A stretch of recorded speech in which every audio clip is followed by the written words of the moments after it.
Queen Jhansi.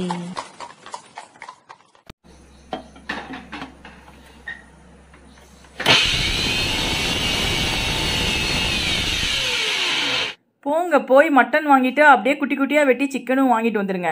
நேரமாக போனால் தான் நல்ல கறியாக கிடைக்கும். இன்றைக்கி வீட்டுக்கு அம்மா அப்பா மருமகன் எல்லாம் வராங்க. ஸோ அதனால் பிரியாணி கொஞ்சம் சைட் டிஷ்ஷாக சில்லி சிக்கன் வெரைட்டிஸ்லாம் பண்ணணும். அதை அப்படியே நம்ம ஒரு விலாகாக பார்த்துடலாம் வாங்க. இன்றைக்கி டோட்டல் ஷட் டவுன் சொல்லியிருந்தாங்க. அதனால் தேவையான மசாலா ஐட்டம் எல்லாமே நான் நேற்றே ப்ரிப்பேர் பண்ணி வச்சிட்டேன். மிக்சியில் போட வேண்டியது எல்லாம் ஒர்க்கு முடிச்சு வச்சுட்டேன். 2 படி சீரகச்சம்பா அரிசி போட்டு சமைக்க போகிறேன். சீரகச்சம்பா அரிசி வந்து ரொம்ப நல்லாயிருக்கும் பிரியாணிக்கு. பாஸ்மதி விடவும் குட்டியாக தான் இருக்கும். ஆனால் சாப்பிடும்போது திகட்டாமல் அவ்வளோ நல்லாயிருக்கும். அதனால் எங்கள் ஃபேமிலியில் எல்லாருக்குமே சீரகச்சம்பாவில் சமைச்சாதான் ரொம்ப பிடிக்கும்.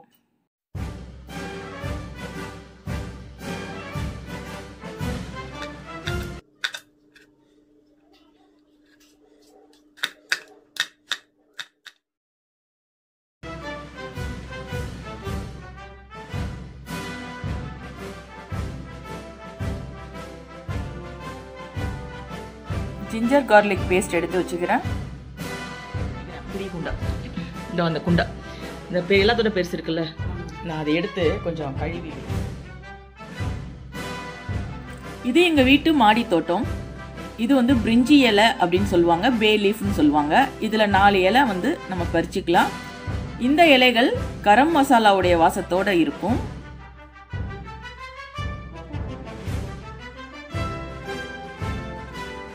இப்போ நம்ம பறிக்க போகிறது ரம்ப இலை அப்படின்னு சொல்லுவாங்க. இங்கிலீஷில் பாண்டன் லீஃப்னு சொல்லுவாங்க. இந்த இலை பாஸ்மதி அரிசியுடைய வாசத்தோடு இருக்கும். ரெண்டுமே பிரியாணிக்கு போட்டோன்னா ரொம்ப ரொம்ப சூப்பராக இருக்கும். பிரியாணி மணமாக இருக்கும்.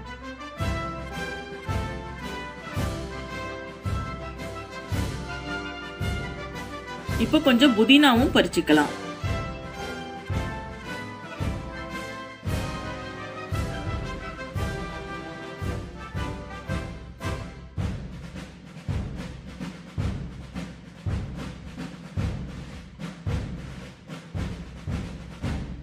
பட்டை, கிராம்பு, ஏலக்காய் 3 நம்ம அளவாக எடுத்து வச்சுக்கலாம். 2 படி அரிசிக்கு ஒரு 12 கிராம்பு, ஒரு 15 பட்டை, ஒரு 20 எண்ணிக்கையில் ஏலக்காய் இப்போ நான் எடுத்து வச்சுக்கிறேன். ஆக்சுவலாக அம்மா வந்து சீக்கிரமாக நான் வந்துடுறேம்மா உனக்கு ஹெல்ப் பண்ணுறேன் அப்படின்னாங்க. ஆனால் அம்மா சீக்கிரமாக வராங்கன்னு தெரிஞ்சு நம்ம அதை விட சீக்கிரமாக ஒர்க்கை முடிச்சு வைக்கிறது ஒரு தனி சந்தோஷம்தான், ஒரு சர்ப்ரைஸ் மாதிரி தான். அவங்க வந்து ஹெல்ப் பண்ணி சாப்பிட்றத விட நம்ம சமைச்சு வச்சதை அம்மா சாப்பிட்றாங்க அப்படிங்கிறப்போ நமக்கு அது ஒரு அளவில்லாத ஹாப்பினஸ் கொடுக்கும். அப்படிங்கிறதுனால அம்மா வர்றக்குள்ளேயே எல்லா ஒர்க்கையும் முடிச்சிடணும் அப்படின்னு நான் வேகமாக செஞ்சிட்ருக்கேன். 1 ஸ்பூன் பட்டை, கிராம்பு, ஏலக்காய் தூள், 2 ஸ்பூன் மிளகாய் தூள் நம்ம இது கூடவே எடுத்து வச்சு. இதுக்கு வெளியே பின்னால் உள்வாசல் ஒன்று இருக்குது சின்னதாக. இந்த கிச்சன் டோர்லேருந்து இவ்வளோ தான் தூரம். இங்கே வந்து நான் பெரிய அடுப்பு வச்சுருக்கேன். 2 படி தான், நம்ம கேஸ்லேயே வச்சுக்கலாம். இருந்தாலும் இதில் வச்சா கொஞ்சம் நல்லா வணங்கி சீக்கிரமாக வறுக்க முடியும்.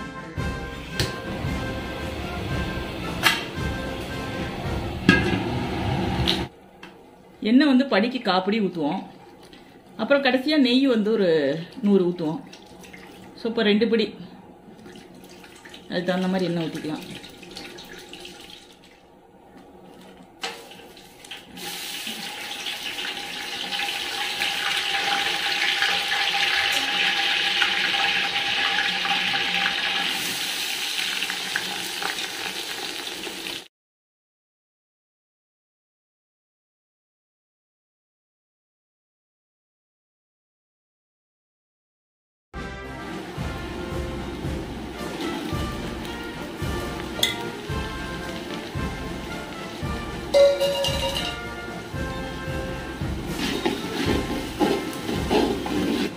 வெங்காயம் முழுசாக தான் போட்டோம். ஆனால் பாருங்க அப்படியே உடஞ்சி நொங்கி அப்படியே வந்துடும்.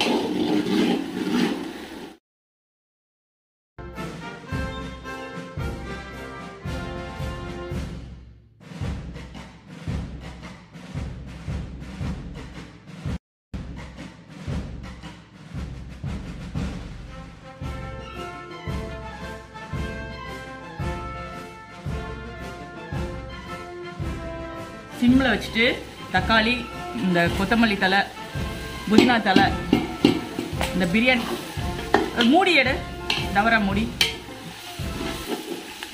கூடணும்.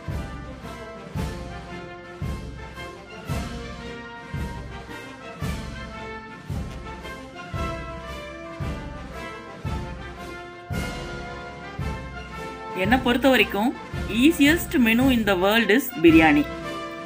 ஏன்னா பிரியாணி அப்படின்னா just biryani with onion raita 2 item செஞ்சாலே போதும். It will be rich and fulfilling.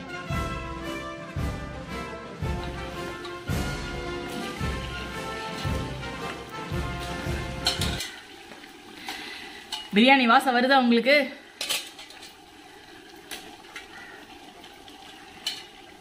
உப்பு ஜாடியோட அப்படியே எடு.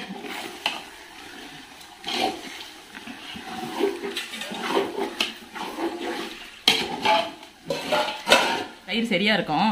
வந்தாக்கா தயிர் சட்னி அவர் எழுதியிருக்கிறேன், நான் வாட்ஸ்அப்பில் அனுப்பியிருக்கிறேன், வாங்கிட்டு வந்துடுவார். பாயாசத்துக்காக பாதாம் கூட ஒரு 2 கை பாஸ்மதி ரைஸ் போட்டு தண்ணியில் ஊற வைக்க போகிறேன். இதை மிக்சியில் அரைச்சி நம்ம பாயாசம் வச்சுக்கலாம். தால்ச்சா பிரியாணிக்கு ஒரு பெஸ்ட்டு காம்போ.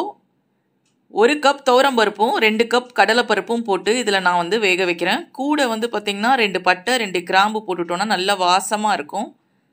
அது கூட வெங்காயம் மஞ்சத்தூள் போட்டு கொஞ்சம் தண்ணி ஊற்றி நல்லா ப்ரெஷர் குக் பண்ணி எடுத்துக்கணும். தால்ச்சாக்கு பொதுவாக மட்டனுக்கு பதில் எலும்பு போடுவோம். ஸோ எலும்பையும் இதிலேயே போட்டு வேக வச்சிட்டா நல்லா வெந்துடும். இடையிலேயே நம்ம இந்த வேலையை முடிச்சிட்டோம் அப்படின்னா கடகடன்னு நம்ம எல்லாத்தையும் ஃபாஸ்ட்டாக முடிச்சிடலாம். இன்னும் கெஸ்ட்டு யாரும் வரலை. ஸோ ரொம்ப ஃபாஸ்ட்டாக நான் செய்யணும் அப்படின்னு சொல்லிட்டு வேகமாக செஞ்சிட்ருக்கேன். Guess what? Yes, onion raita.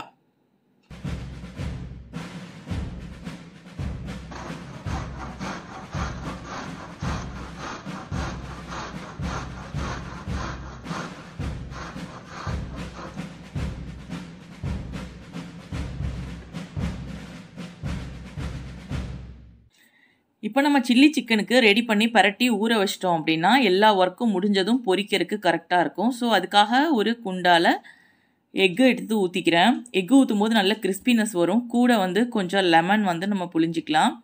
கொஞ்சம் தயிர், அப்புறம் கொஞ்சம் ஜிஞ்சர் கார்லிக் பேஸ்ட்டு, கொஞ்சம் மிளகாத்தூள் எல்லாம் போட்டு அது கூட கடைசியாக நான் சில்லி பவுடர் ஆட் பண்ணுவேன். இந்த சில்லி பவுடர் ஹோம்மேட், அதாவது ரெடிமேடாக கிடைக்கக்கூடிய ஒரு சில்லி பவுடரை வாங்கி அதில் கொஞ்சம் எக்ஸ்ட்ரா ஐட்டம்ஸ் எல்லாம் ஆட் பண்ணி எங்கள் அம்மாவே ப்ரிப்பேர் பண்ணி கொடுத்த சில்லி பவுடர் இது. தீர எனக்கு கிலோவாக ப்ரிப்பேர் பண்ணி கொடுத்துருவாங்க. எனக்கு வச்சு யூஸ் பண்ணுறதுக்கு ஈஸியாக இருக்கும். டக்குன்னு எடுத்து ஒர்க்கு முடிக்கிறதுக்கு ஒரு பன்னீர் சில்லியோ அல்லது ஒரு காலிஃப்ளவர் சில்லியோ பொரிக்கிறதுக்கு ரொம்பவே யூஸ்ஃபுல்லாக இருக்கும்.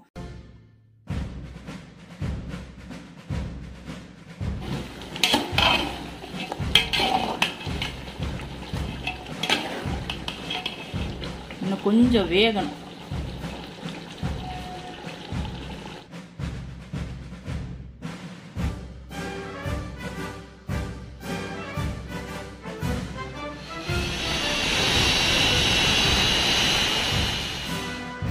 குக்கரில் கொஞ்சம் நெய் ஊற்றிக்கலாம். நெய் காஞ்சதும் அதில் ஏலக்காய் முந்திரி போட்டு நம்ம அரைச்சி வச்சுருக்க பாதாம் அரிசி கலவையை தூக்கி ஊற்றி அது கூட பாலும் மில்க் மைடும் சேர்த்து நான் வேக வைக்க போகிறேன். இதில் நான் சர்க்கரை மட்டும்தான் சேர்க்கலை. ஏன்னா எங்கள் வீட்டில் டயபெட்டிக் இருக்கிறவங்களுக்கு நான் சுகர் ஃப்ரீயாக ரெடி பண்ணுவேன். அதுக்கு தனியாக ஃப்ருக்டோஸ் அப்படின்னு சொல்லக்கூடிய ஒரு சுகர் வச்சுருப்போம். அதனால் எல்லா ஒர்க்கும் முடித்து கடைசியாக நான் அதில் கொஞ்சமாக சர்க்கரை போடாமல் எடுத்து வச்சுட்டு அதுக்கப்புறமா மீதிக்கு நான் சர்க்கரை போட்டுக்க போகிறேன். உங்கள் வீட்டில் டயபெட்டிக் பேஷண்ட்ஸ் யாராவது இருந்தால் இதே மாதிரி நீங்கள் ரெடி பண்ணி தரலாம். ஃப்ருக்டோஸ் அப்படின்னு சொல்லிட்டு நாங்கள் எப்போவுமே ஒரு 1/4 கிலோ 1/2 கிலோ அப்படி வாங்கி வச்சுக்குவோம். இந்த மாதிரி நேரத்தில் உங்களுக்கு கொஞ்சம் யூஸ்ஃபுல்லாக இருக்கும். 1 படி தண்ணின்னு கணக்கு போட்டுட்டு 2 படிக்கு 4 படி வச்சுருக்கேன். மீதி 3 படி நான் இதில் அளந்து ஊற்றிருக்கேன். இப்போ நம்ம எல்லாமே போட்டாச்சு. சாப்பாட்டுக்கு மட்டும் தேவையான அளவுக்கு, அரிசிக்கு மட்டும் தேவையான அளவுக்கு உப்பு போட்டால் நம்ம அரிசி போட்டு தம் விட்டுடலாம். கொஞ்சம் குடிச்சு பார்ப்போம்.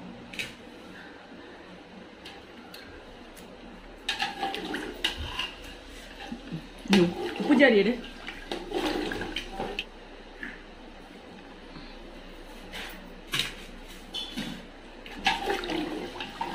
சாசரில் ஊற்றி தரேன்.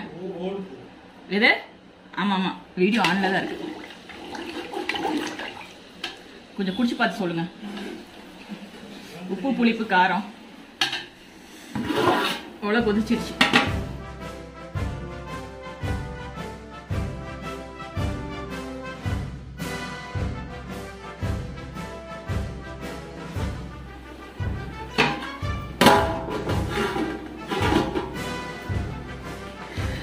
வெந்துருச்சு. தம் விட்டுறலாம்.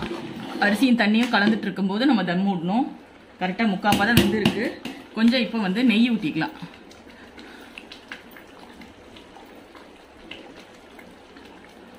குண்டாவை தூக்கு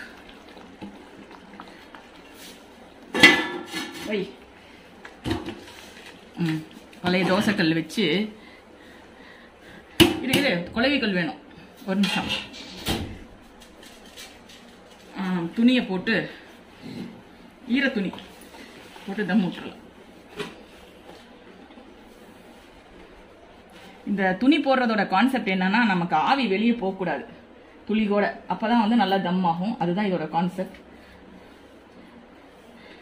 சில பேர் வந்து மைதா பேஸ்ட் எல்லாம் வைப்பாங்க. நம்ம ட்ரெடிஷ்னலாக துணி தான். மேலே ஒரு கல்வி. ஓகே, இனி வந்து இது தம் ஆகட்டும். ஒரு 10 minutes இருந்தால் போதும், தம் ஆகிடும். மற்ற வேலை பாயாசத்தோட வேலையை முடிச்சிடலாம்.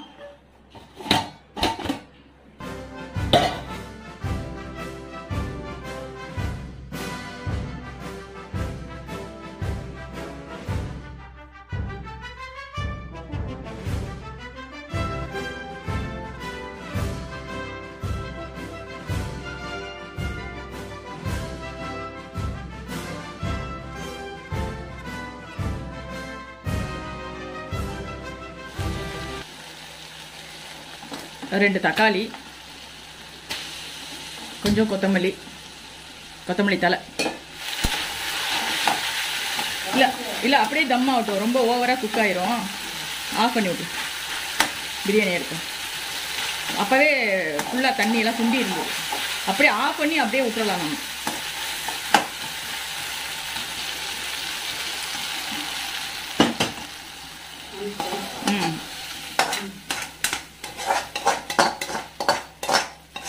ஒரு 2 ஸ்பூன் மல்லித்தூள்,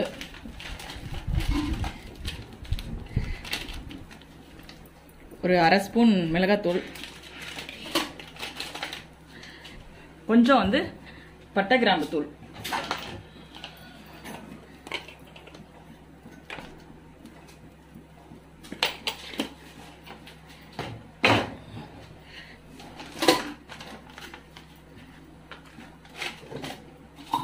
கொஞ்சம் மஞ்சத்தூள் பத்தல, கலரே வரல.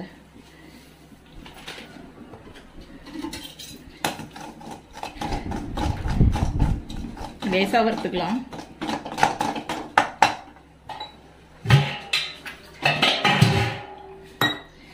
வாசம் வந்துருச்சு.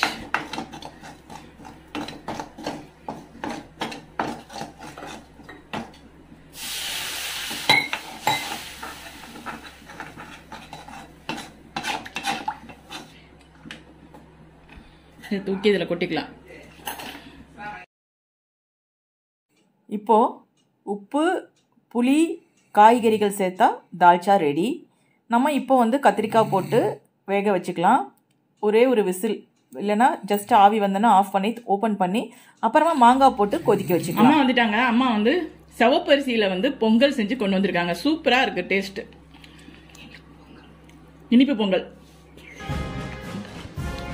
செம்ம டேஸ்ட். பாயாசத்துக்கு முந்திரி வறுக்கிறேன்.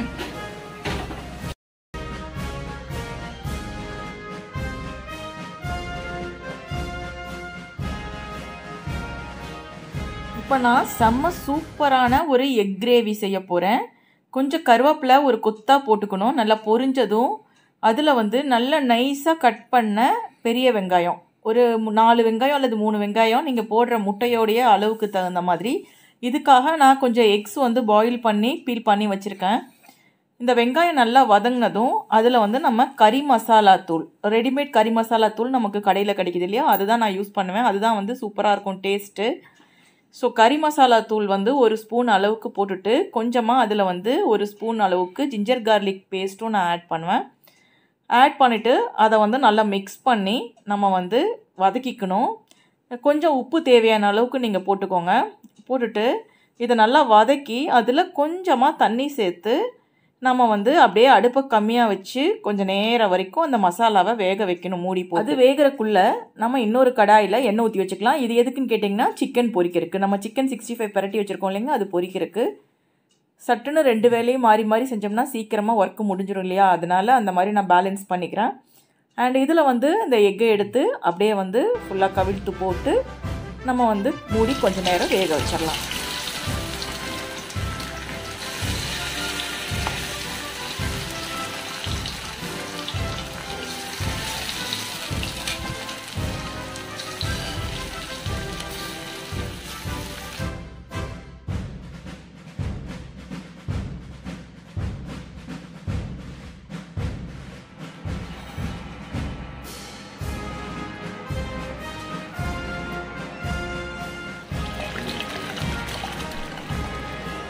சாப்பாடு தம் ஆயிடுச்சு. ஓப்பன் பண்ணி எப்படி இருக்குன்னு பார்த்து ஹாட் பாத்தில் ட்ரான்ஸ்ஃபர் பண்ணிக்கலாம்.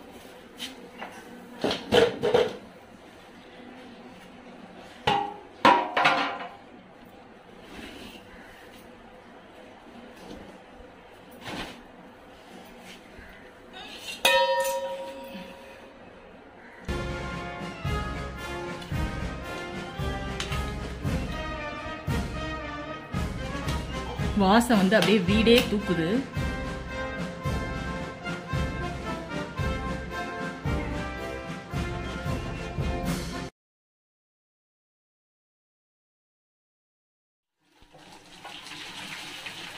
கடைசியாக பார்த்தீங்கன்னா புதினா சட்னிக்கு தேங்காய், ஒரு 2 பல்லு பூண்டு, ஒரு துண்டு இஞ்சி, 2 பச்சை மிளகா, கொஞ்சம் சின்ன வெங்காயம், புதினா தலை, இது கூட உப்பு வச்சு அப்படியே அரைச்சிக்க வேண்டியதுதான். வதக்கவெல்லாம் தேவையில்லை, அரைச்சி வச்சா புதினா சட்னி ரெடி ஆயிடும். இதில் கொஞ்சம் புளி வைக்கணும். நாங்கள் வந்து புளி பேஸ்ட் வைக்கிறோம்.